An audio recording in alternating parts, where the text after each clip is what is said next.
In this quick walkthrough, I'll show you how to upload an entire folder to your GitHub repository in just 5 simple steps. Let's get started.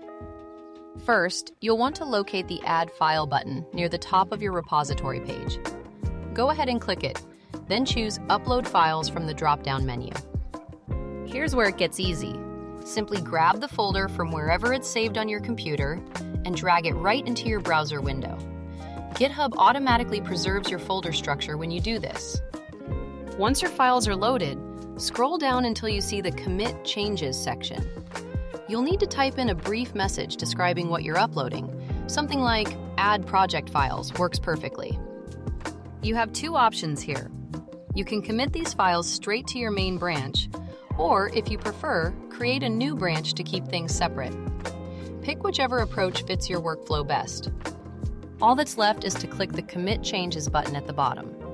This finalizes the upload and your entire folder will be added to the repository. And that's all there is to it.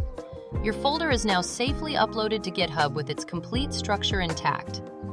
Feel free to run through this walkthrough again anytime you need a refresher.